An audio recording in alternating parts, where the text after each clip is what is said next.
Jack, we stand here. We'll talk to you again after another defeat. And again, Bogner didn't play badly. You must be getting sick and tired of us asking you the same question week in, week out. Yeah, but it was quite interesting, really, because for the first time for a long, long time, I actually went on our forum to read all the nice things they say about me. Very pleasant. And there was a lad called Paul that I've never seen before. Good night, lads. Have a safe journey. A lad called Paul did a little brief thing on about the thing about playing and the style of play and everything else, which had a lot of good things in it, really, because he was true for what he said. Where I disagree with him is the fact that there will be lots of people that will say you cannot play the way I want to play at this level.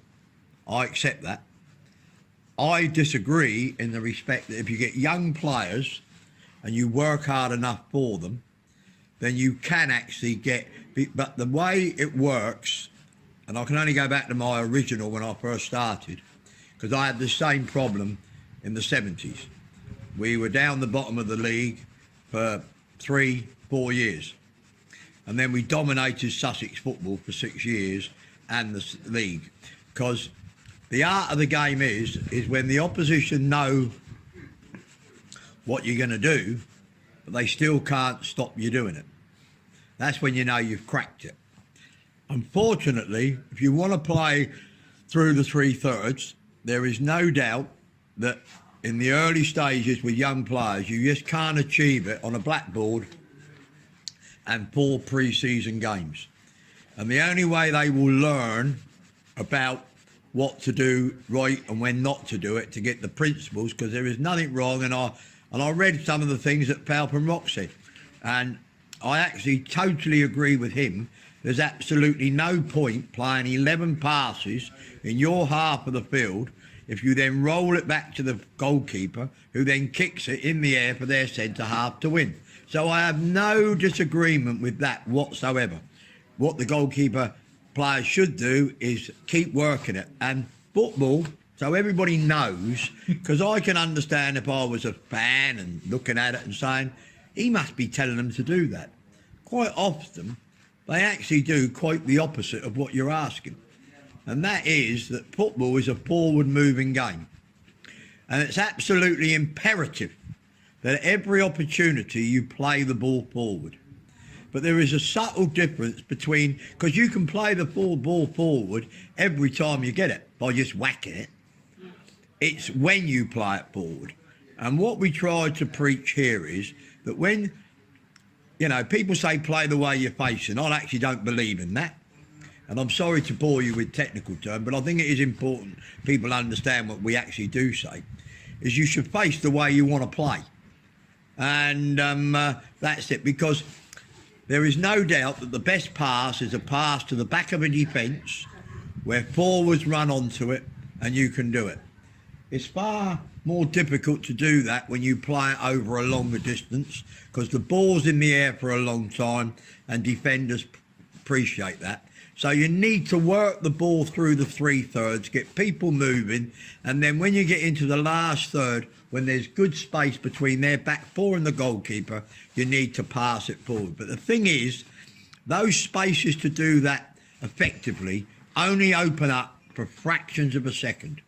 And if you're a player that looks sideways and backwards first, which most footballers do, then unfortunately, by the time you turn around to look forward, that space that was there is no longer there.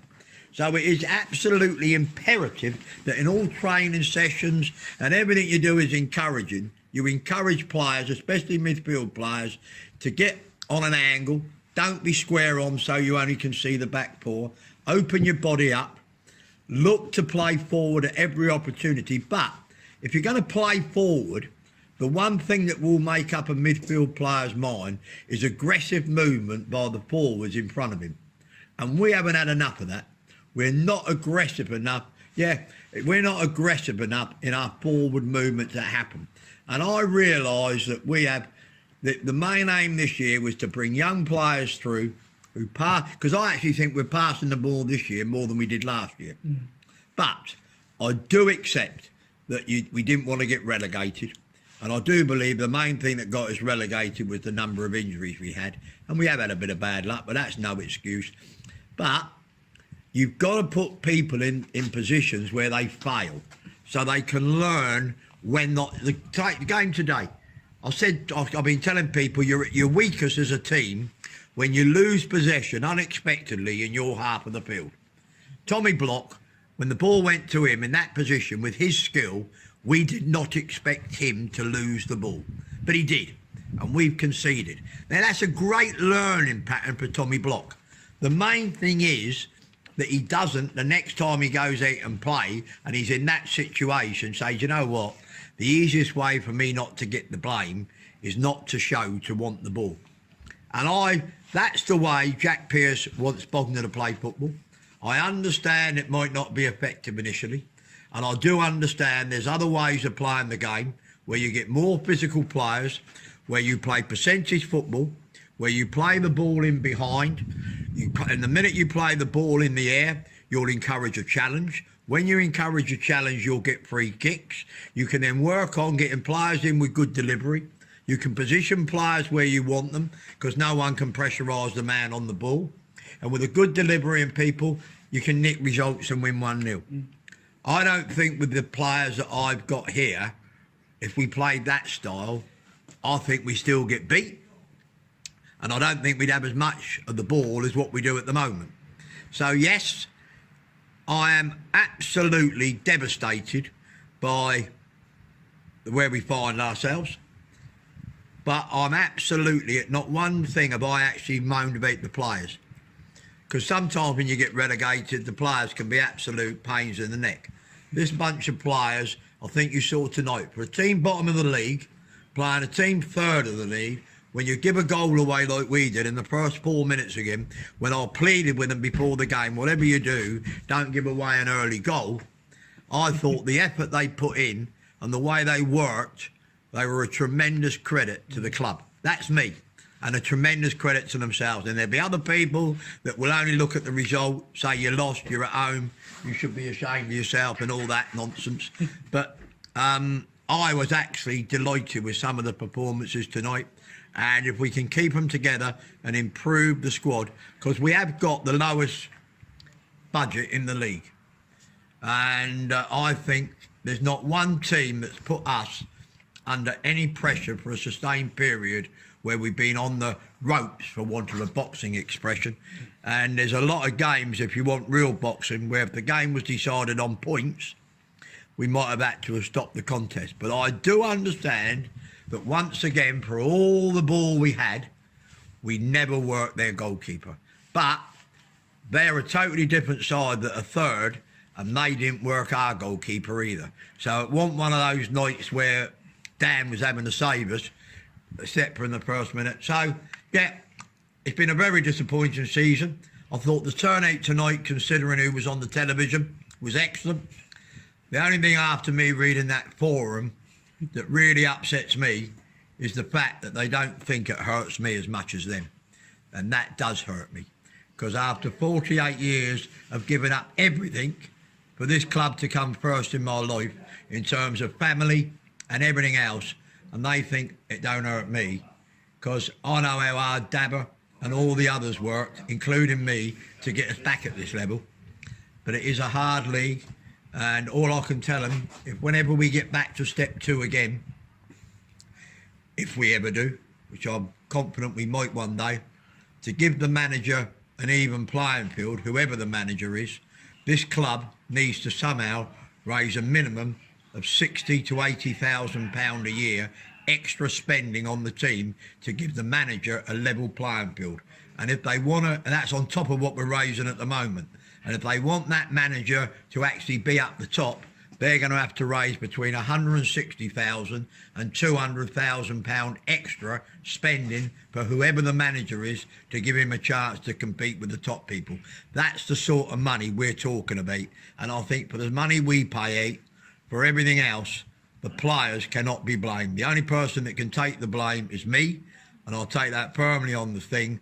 but I am offended with the old keyboard warriors that they think it doesn't hurt me. And it goes straight over my head, their comments, because that's the way I am.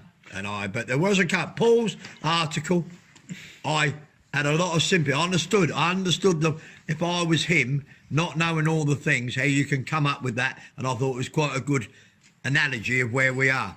But I think you can play that way, but you have to suffer for 3 or 4 years before you come on. And that's what we did before. I saw the Pullens here as 16-year-old kids trying to play that way, getting beat.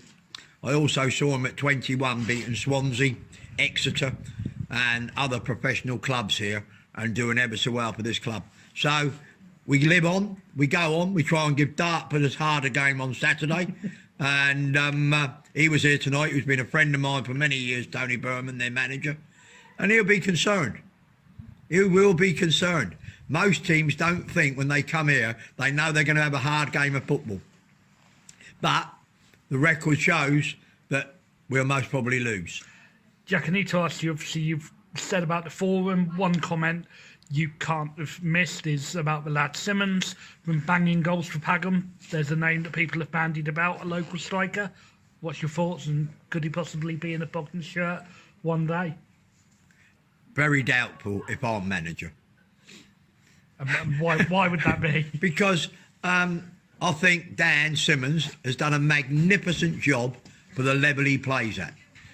But if Jimmy Mewett and Ollie Pearce were playing at step 5, in my humble opinion, they will be scoring as many goals as what he does. But they're not. And when I've watched him when he's played at a higher level, he has got an eye for a goal, I'll give him that. And his record at step 5 is absolutely brilliant. And I do not wish the lad anything. All I can tell you is in the time I had here, I was not impressed with his attitude to training, to get fit. I think that was what was said on the forum. And one final question from me. There's been a lot of rumours. And I don't mean any harm. No. Because I don't like talking about other clubs' players. I have a lot of affinity to Pagham, and he's done a magnificent job, and so have Pagham. As a football club, this year at Step 5, they've done brilliantly. And I don't want to knock, but this is a different level.